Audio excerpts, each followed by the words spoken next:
It's still kind of dark over here, but it's brighter than it is over in my office. The weather this week is disgusting. It is so gloomy and gray and cold, and there's like zero natural lighting. So we're just gonna have to roll with this. It's gonna be a little darker, but that's okay. Also, does my makeup look good today? Please be honest. I got a bunch of new stuff to try because you know what I realized? I'm turning into my mom, where I use the same products that I have for like 10 years. My skin is not 20-year-old skin anymore, okay? I realized I'm like, girl, you're gonna be 30 next year. Well, I mean, I'm not even 29 yet, but more like the thought that I'm gonna be 30 at the end of next year. The products don't look the same on my skin anymore, so I got some new stuff. Let me know if it looks good or not. Anyways, today we have some non-HEA book recommendations because I got a request to do this video and I am a woman of the people. I love a good non-HEA. As much as I love in romance, that obviously in order for it to be a romance book, it has to have an HEA. That's like the definition of a romance. I'm not here to argue that. That's just how it is.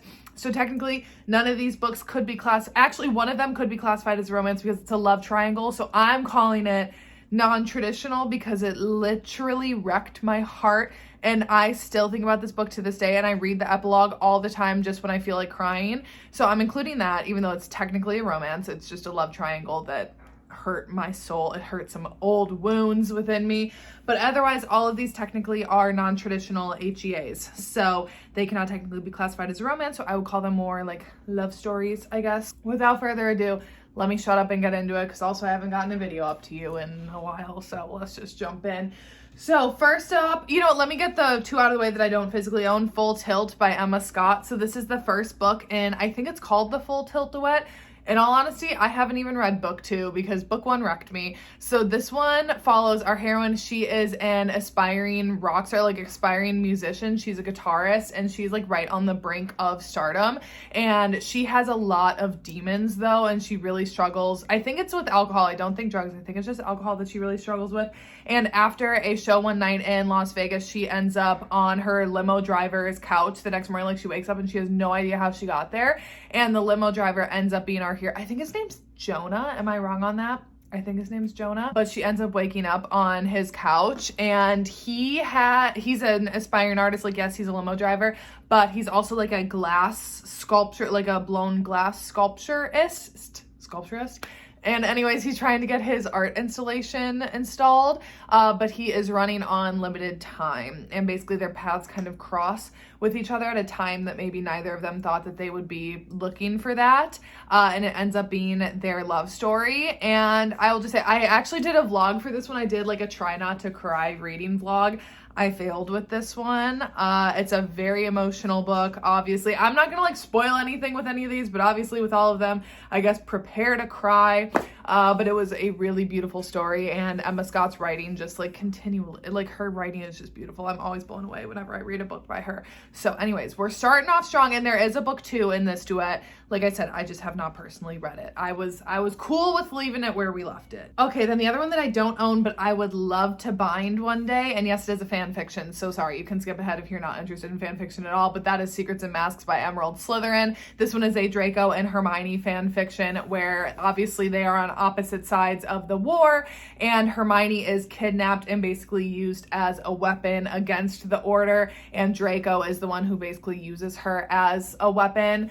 So she's his captive, but obviously as they're together in enforced proximity, they realize that, maybe they're not so different after all, and Draco is not like who maybe she thinks he is. He also has a dragon in this one. How freaking cool. Like, you're telling me you're putting Draco Malfoy on a dragon, and I'm not gonna love that? I'm not gonna apologize for how much I loved that visual, okay? Anyways, it ends up being this like 1,000-page fanfic. It's so freaking good. And also like the side characters, the found family in it. Oh, chef's kiss, incredible. You don't need to read Harry Potter in order to understand this, because I've never read Harry Potter, but I absolutely love Draco and Hermione fanfiction, so you can make sense of this world even without that. And yeah, like I said, non-traditional. It's gonna rip your heart out, but I absolutely ate it up. And I read it, I think I downloaded it off of AO3. I think that's where I found it. You can find it on there. But yeah, absolutely loved. Okay, now I have 5 other books here So let's go ahead and get into them. Next up on the list, we have Underneath the Sycamore Tree by B. Celeste. The cover is different now because this was the indie published version. It did get traditionally published by Bloom. So the cover looks a little bit different, but it's the same book, same story. So our heroine in this one, she had a twin sister who ended up passing away when she was younger from a chronic illness. An incurable autoimmune disease. And then she gets diagnosed with the very same thing.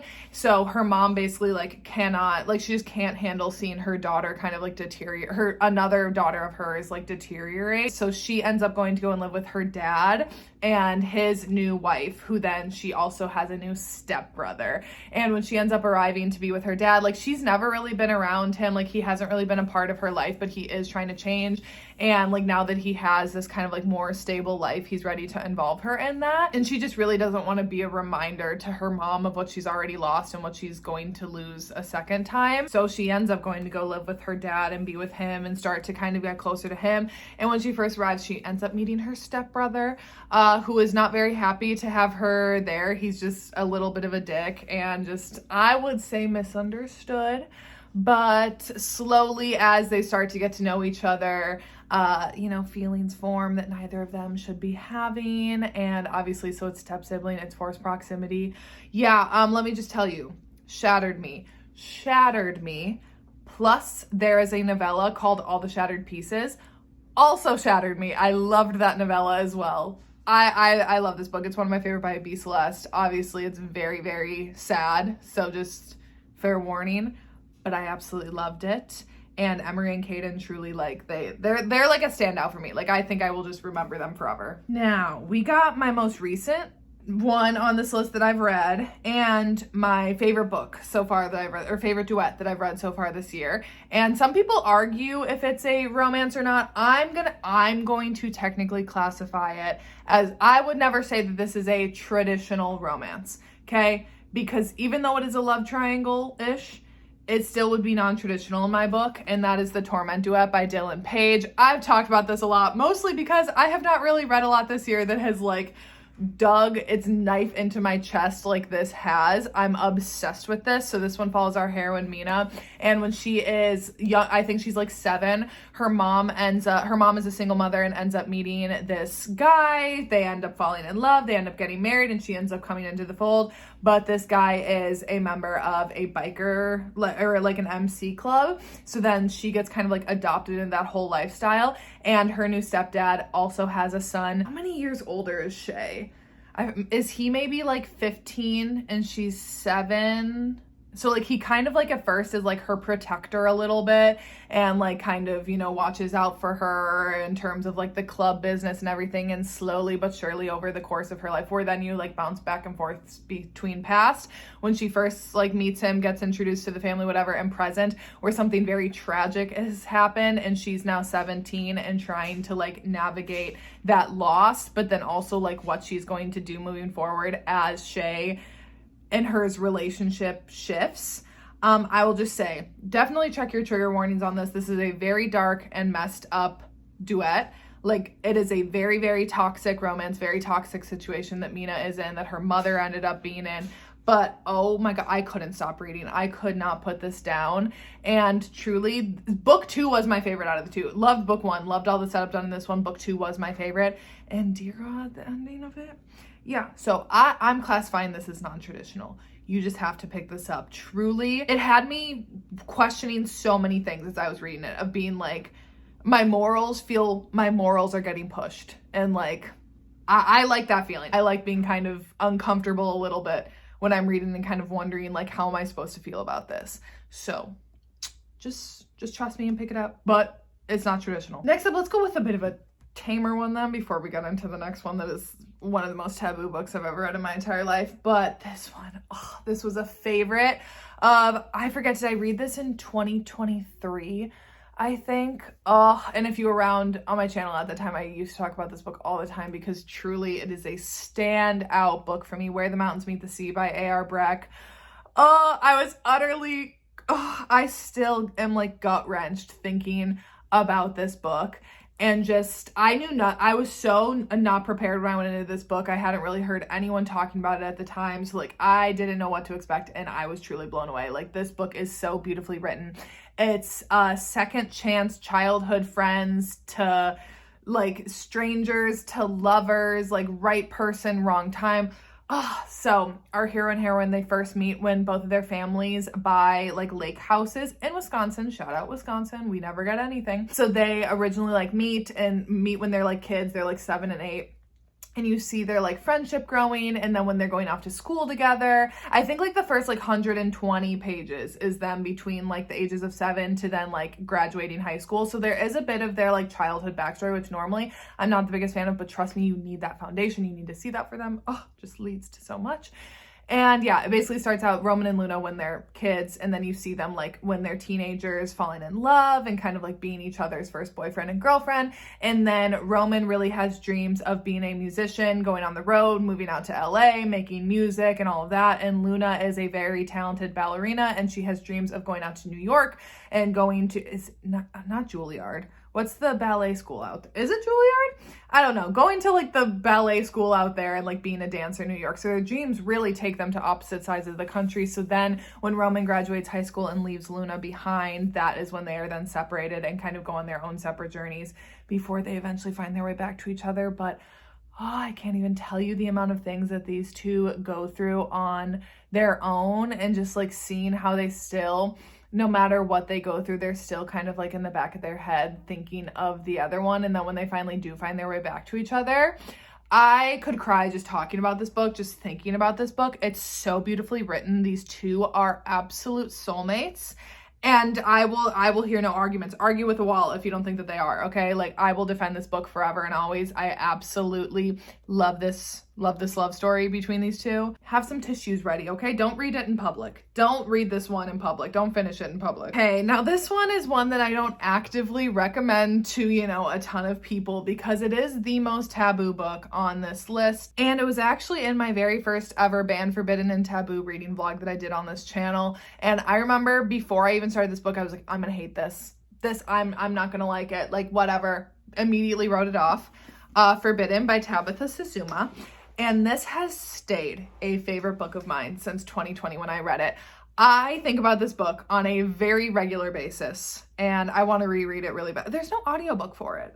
I've looked for one. There's not. I want to reread this book so badly because I kind of just want to go through the emotional turmoil again. But yeah, I'm going to warn you, it's extremely taboo and forbidden because they are brother and sister. Now, hear me out. Hear me out. This is not necessarily like a spicy romance, okay?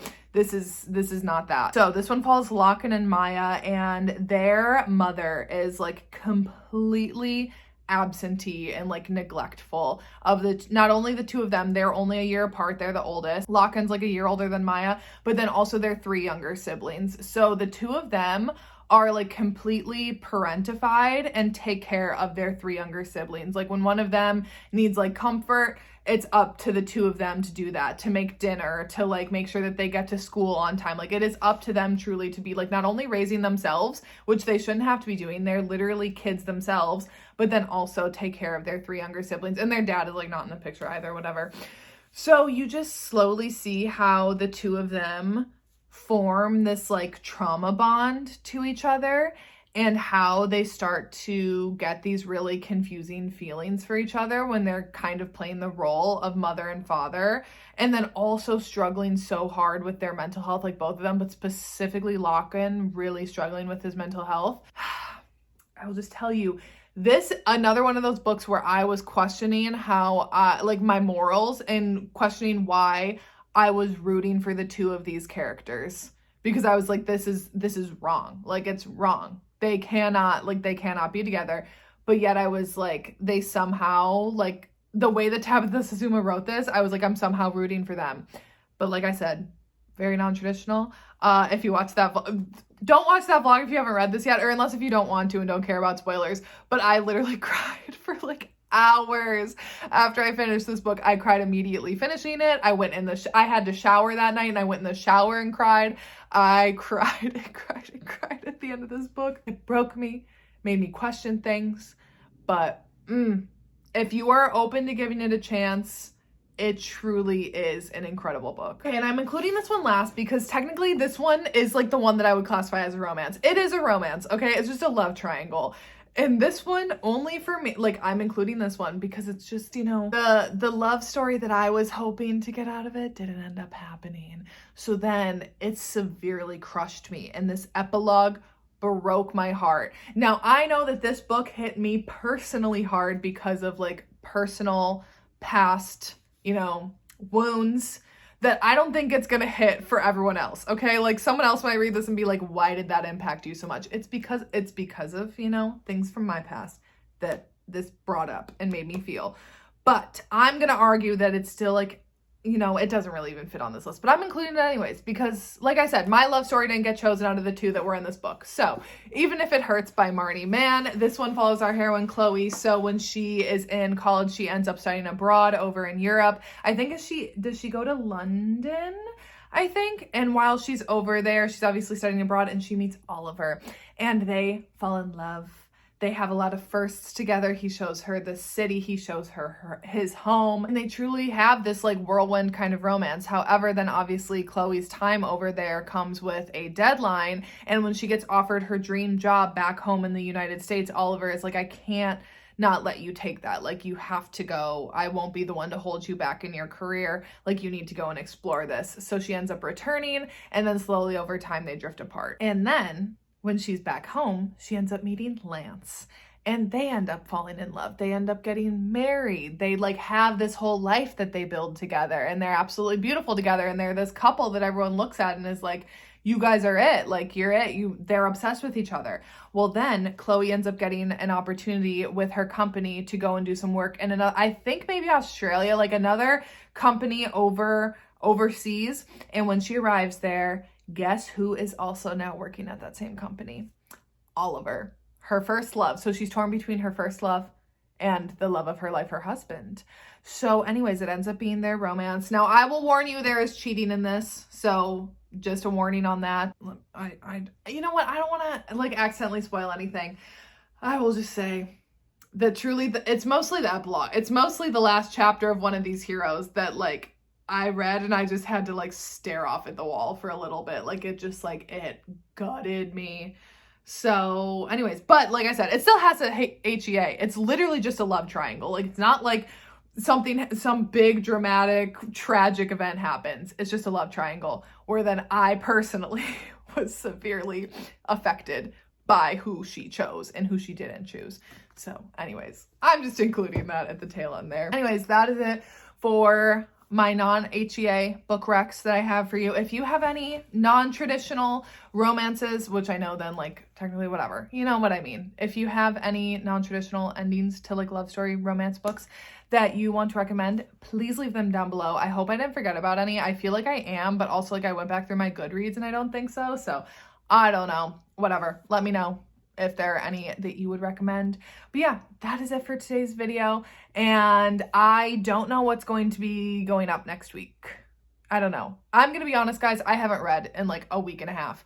Like, I can't read right now. I just like cannot get my brain to focus. And I just like, that's why honestly I'm not even really making videos right now, because I'm not in it. Like, I'm not reading, so I don't feel like motivated to even like make videos, but I still want to like get something up. So at least all of these books, you know, like at least I didn't have to read anything new for these. So anyways, that is it for today's video, and I will see you when I see ya.